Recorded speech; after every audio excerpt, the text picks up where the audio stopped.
Halo, perkenalkan nama saya Retno Rahmadian Islami dari jurusan Administrasi Keuangan dan Perbankan tahun 2018. Di sini saya akan mempresentasikan mengenai mini riset risk and return investasi pada saham rekomendasi MTLA terhadap keputusan investasi. Selanjutnya saya akan menjelaskan mengenai profil perusahaan. PT Metropolitan Land Tbk atau MTLA bergerak dalam pengembangan perumahan, pembangunan gedung, dan menyediakan layanan terkait lainnya. Saat ini, kegiatan usaha yang dijalankan oleh perusahaan terdiri dari akuisisi lahan, pengembangan real estate, penyewaan, pembangunan hotel dan operasi, penjualan tanah dan bangunan termasuk rumah tinggal dan ruko, dan investasi pada anak perusahaannya. Perusahaan mulai beroperasi secara komersial pada bulan Desember 1994. Selanjutnya adalah tinjauan operasional terhadap PT Metropolitan Land Tbk. Yang pertama ada jumlah aset. Jumlah aset Medland pada 31 Desember 2018 meningkat 7,78% dibanding tahun sebelumnya. Selanjutnya ada jumlah liabilitas. Jumlah liabilitas perseroan tahun 2018 mengalami penurunan sebesar 3,55% dari tahun sebelumnya.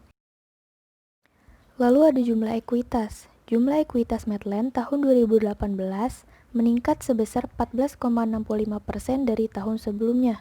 Peningkatan tersebut utamanya disebabkan meningkatnya saldo laba yang tidak ditentukan penggunaannya di tahun 2017. Dan yang terakhir adalah pendapatan usaha.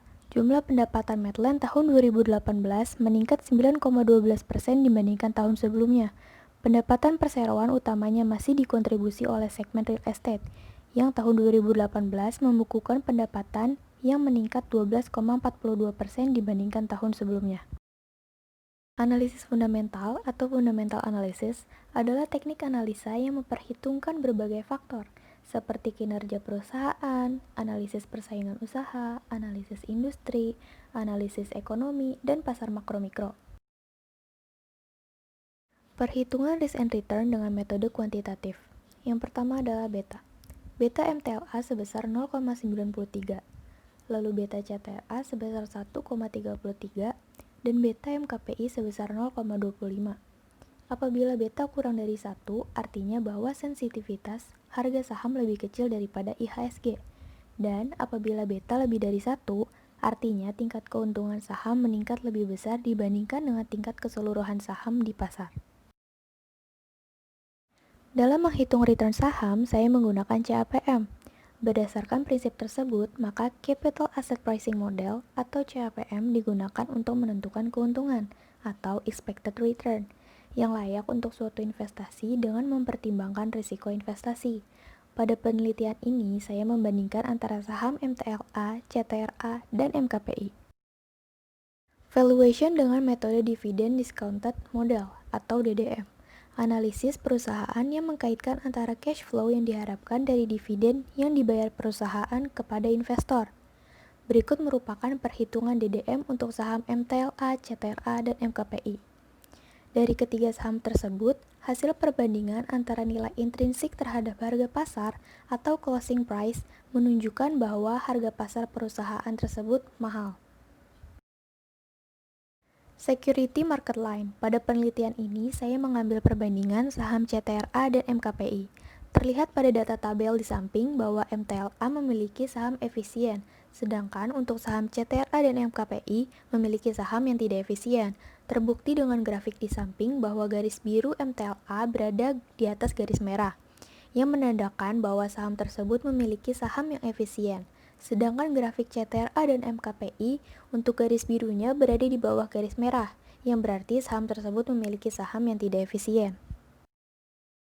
Berdasarkan hasil perhitungan pembobotan Markowitz dengan alokasi dana sebesar 100 juta rupiah, maka didapatkan untuk saham MTLA sebesar 64.345.984 rupiah. Saham CTRA sebesar 13.305.009 rupiah dan saham MKPI sebesar 20.349.007 rupiah.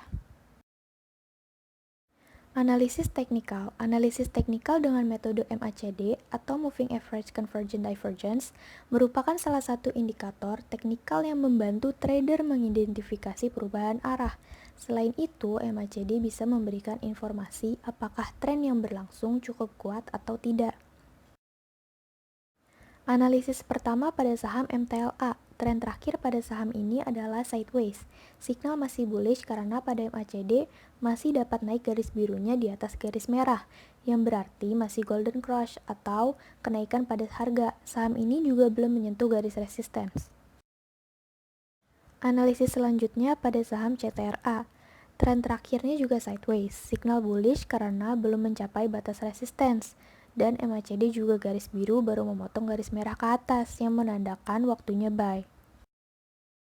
Dan yang terakhir adalah analisis terhadap saham MKPI.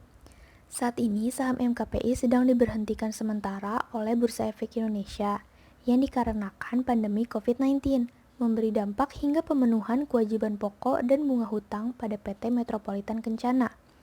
Penghentian operasional sebagian berkaitan dengan berlakunya peraturan PSBB Pemda DKI dan usaha perhotelan yang terhenti karena tidak adanya pengunjung, sehingga mempengaruhi total pendapatan antara 25 hingga 50%.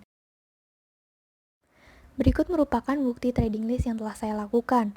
Pada tanggal 27 Mei 2020, saya melakukan pembelian 3 saham, yaitu MTLA, CTRA, dan MKPI, dengan volume MTLA sebanyak 1.611, CTRA sebanyak 244, dan MKPI sebanyak 14. Dari hasil pembelian tersebut, saya mendapatkan keuntungan dari saham MTLA dan CTRA. Saham MTLA mendapatkan keuntungan atau gain sebesar Rp322.200. Saham CTRA mendapatkan keuntungan atau gain sebesar Rp122.000, sehingga total keuntungannya adalah sebesar Rp444.200. Namun, saya juga mengalami kerugian atau loss pada satu saham saya, yaitu sebesar Rp21.840.000, disebabkan oleh saham MKPI yang sedang tidak berjalan karena sedang diberhentikan sementara oleh Bursa Efek Indonesia. Terima kasih.